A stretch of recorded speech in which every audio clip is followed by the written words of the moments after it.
Fellow Earthlings, part 3 will contain the most animated battles. However, I have a surprise at the end of the video for you. Napoleon returned from Elba. He raised an army and wants to strike before the Allies could strike first. British veterans are still on their way back from the war in America, so Wellington has second-line troops at his disposal. Napoleon wants to drive a wedge in between the Allies, defeat one or the other before they could unite, forcing both armies back on their divergent communications, and enter Brussels as a conqueror. Thereafter, he believed, the Belgian common people will rise against the Dutch. Then, to re-annex Belgium, the war-weary French will unite behind him and the government in London will fall. An opportunity for Napoleon to stabilize his current political situation. And his Austrian father-in-law, Franz II, will sue for peace in order to gain time to train much-needed reinforcements. Do you think Napoleon's plan is too ambitious? However, the Allies have other plans. They know that Brussels is a potential target for Napoleon. That's why Blücher and Wellington are stationed here. Everyone is at ease, given the circumstances. After all, two great armies are present between them and Brussels. Commanded by the two most famous soldiers of the European alliance, growing in strength every day and guarding every road on a 100-mile front. But the French are up to something. The French are assembling on the frontier. When they are camping at night, the campfires are carefully concealed, but still spotted by the reflections in the night sky. Hussars, stationed at a line of outposts at Tournai, saw the reflections in the night sky.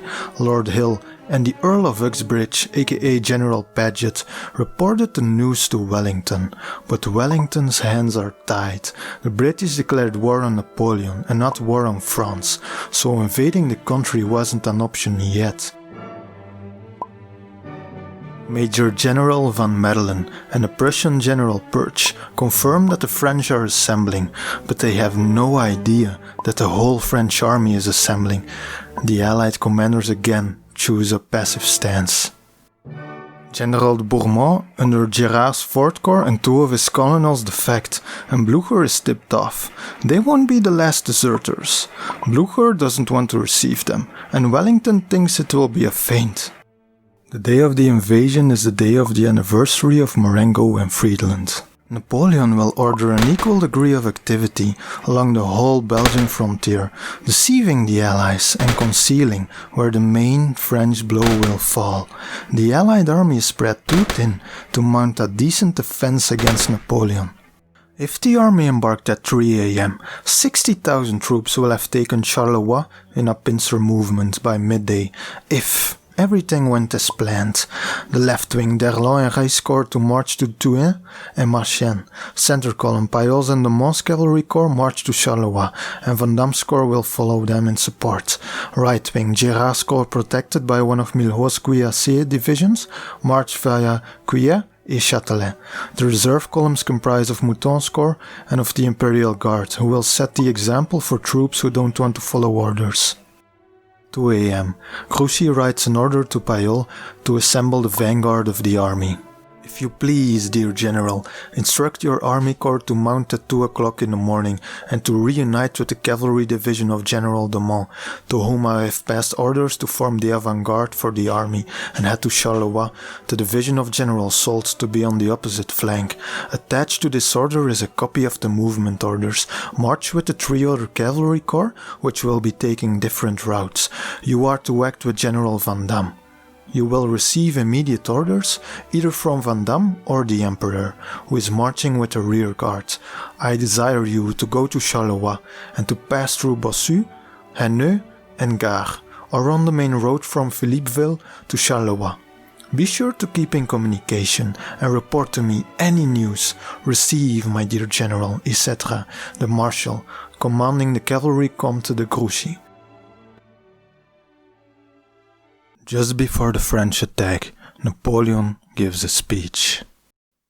Soldiers, today is the anniversary of Marengo and Friedland, places where the destiny of Europe was decided on 2 occasions.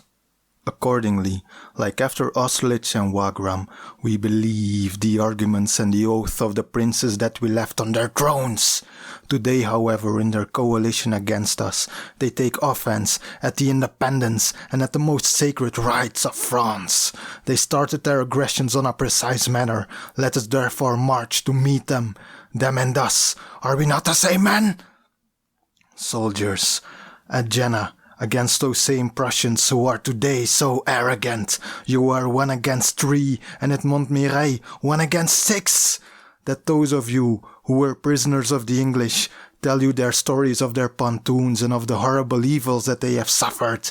The Saxons, the Belgians, the Hanoverians, the soldiers of the Rhine Confederation groan at their obligations to help the cause of the princes who were enemies of the justice and the rights of all people. They know that this coalition is insatiable. After destroying 12 million Italians, 1 million Saxons and 6 million Belgians, it will devour the smaller states of Germany. The fools! One moment of good fortune blinds them. The oppression and the humiliation of the French people are above their power. If they move into France, they will find their graves. Soldiers, we have to make forced marches, give battles, take risks, but with steadiness. Victory will be ours. The rights, the honor, and the welfare of our country will be retaken. For each Frenchman who has the courage, the moment has come to win or to die.